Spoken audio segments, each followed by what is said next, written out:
Hello. So I wanted to make a quick yoga practice for athletes. You know who you are. You're stiff as a board. Your hips are tight. Your legs are tight. And you're still an athlete. So what's happening is you're getting stronger and stronger and stronger, but your muscles are tight, tight, tight, which means that blood is not moving through your muscles well. And you've got to have blood flow for energy to flow, to move through your lymphatic system so that you stay healthy. And I want you to be healthy. So join me on the mat. This is going to be a short practice. I just want to focus on the legs today. I will be doing more of these pop-up yoga for athletes videos. Something to keep in mind, of course, always consult your doctor with any kind of movement modality that you're doing. Work to your intelligence, meaning your cellular intelligence. If your body tells you to back out, and listen to my cues. Listen to my cues because I'm here to keep you safe. Okay? All right. Now, I'm going to come onto my mat. First thing I want you to keep an awareness of is how your hips are in alignment with your spine. Okay, one thing that we want to keep mindful of is keeping the lower ribs engaged inward so there's no flaring of the abdominal muscles, really in any of the work, okay, that we're going to do today. So join me. We're just going to start in all fours. And have your knees a little wider than your hips. And just start swaying your hips side to side. What we're going to do is get into that IT band a little bit. It's a band of fascia that connects your ilium all the way down to your tibia. Iliotibial band. So start to sway side to side. Go easy here. So you can already feel by moving side to side, maybe there's one side that's tighter than another. And then let's take it into circles. It's almost like you're doing a hula hoop, but on all fours. Go in the other direction. Keep your spine in integrity, so no setty backs here, okay? Keep your shoulders strong. Little free tree frog grip with your fingers so that your fingertips are engaged down through your mat, which is activating the muscles of your wrists to support the tunnel alignment of those tiny bones in your wrists. All right, we're going to take this into a nice still tabletop. Connect through your hands. Flip your toes. Let's open up the feet, coming into a puppy dog. So opening those arches, come into a bear, back into that puppy dog, and then just slowly find your way to downward facing dog. And then come to a static expression of down dog. Breathe here. If your knees do not straighten, it's okay. Bend your knees. Down dog is all about lengthening the spine. But you will also feel that lengthening of the back line of the body. So this back line of fascia is lengthening. All right, let's come back to the knees. Come up. Just kind of roll the wrists a little bit. All right, we're going to bring the right foot forward. Shimmy back that left knee. We're going to get into the front of the hip now. It's talking to you, isn't it? Say, hi. Thank you for doing so much for me.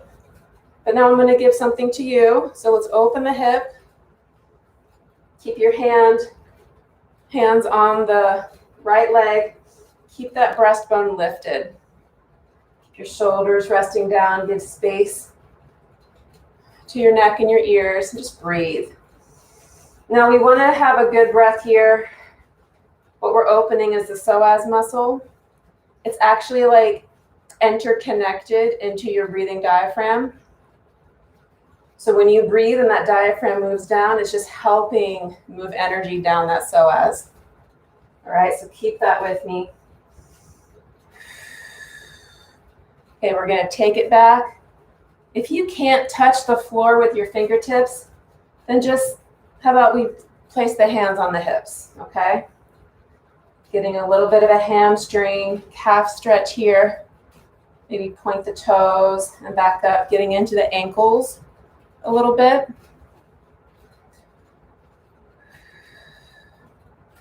All right, let's bend that knee, hands down. We're gonna change legs. So bringing the left foot forward. Ooh, hi. I went on a run today.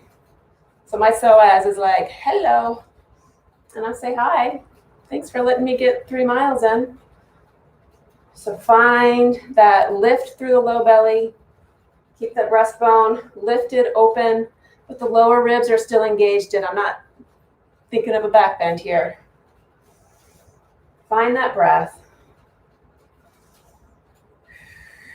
Find that breath. Feels good. All right, let's take it back. Give me that hamstring calf. Release that stretch. Maybe point and flex the foot.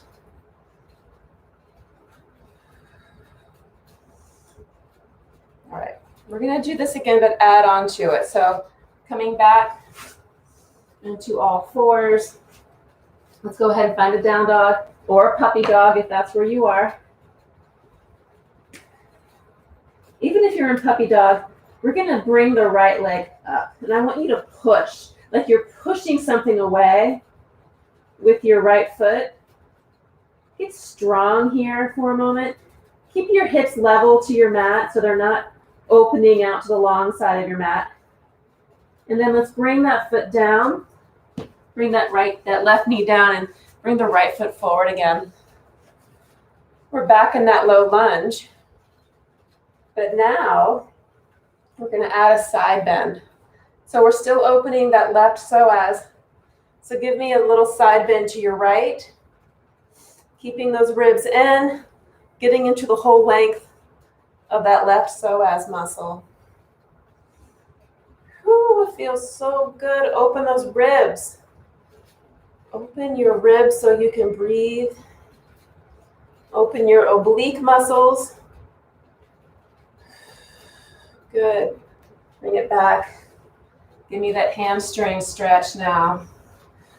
You don't want to feel, when I say stretch, I don't want you to feel like a rubber band is like pulled. I want you to feel action. I want you to feel like there's a lengthening happening between the attachment points, but you're really feeling it in the belly of the muscle. If you feel pulling at the knee or pulling at the sit bone, you need to bend your knee because that muscle isn't ready to go that long yet. All right, let's bend that knee, bring the hands down. We're going to come back into that down dog. I'm going to do a puppy dog for those doing puppy dog. Reach that left foot up, reach it high. Push something away, get active. And then bringing down the knees, let's bring the left foot forward. Let's find that low lunge. Oh, hi. Feels better this time around. Don't you notice that? Because you're breathing and you're connected in a kind relationship with your hips and your psoas muscle. And when you are connected with your breath and mindful of your body and aware, putting your awareness on certain parts of your body, blood flows there. So that's helping release any tension you might have. All right, let's get into our side bend. So I'm going to side bend to my left, opening up that right psoas a little bit more. Feels so good. One more breath here. Feel in the low belly, feel it in the obliques. Good. Come back to center.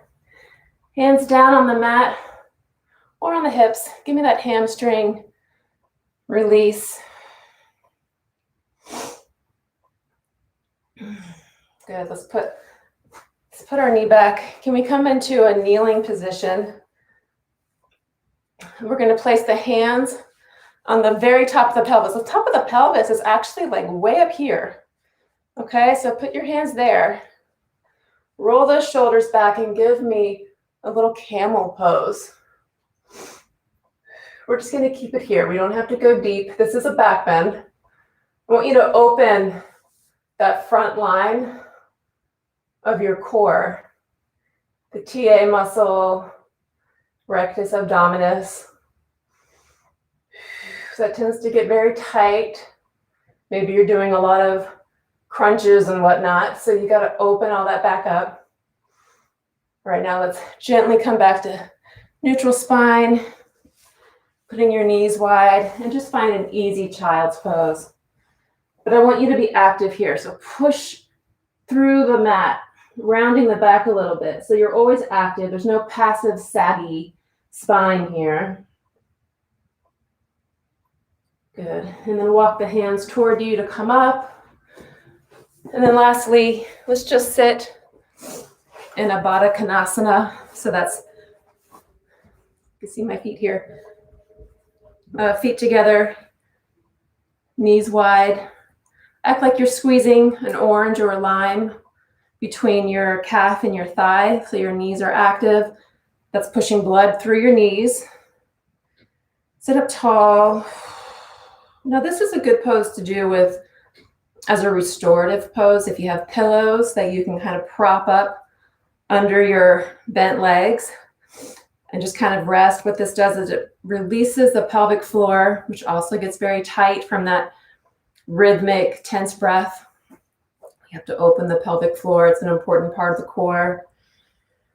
Sit up nice and tall and just with the neck, get some release here. All right, and then here we have it. Let's come to a nice simple cross. This was maybe 11 minutes, 10 or 11 minutes. There's no reason why this can't be a cool down for you after you've done a run. This is also good for cyclists. Cyclists also tend to get very tight hip flexors. So I hope that this helps you. I hope this helps you keep yourself healthy. And if you want to add a bonus to this when you take your shower afterwards, do some massage where your lymph nodes are to continue moving energy through you. Okay, thank you so much. And drop me a comment here on how this felt for you. If there's any part of the body that you want me to help you with as an athlete, let me know and I will create something for you. Okay, thanks, bye.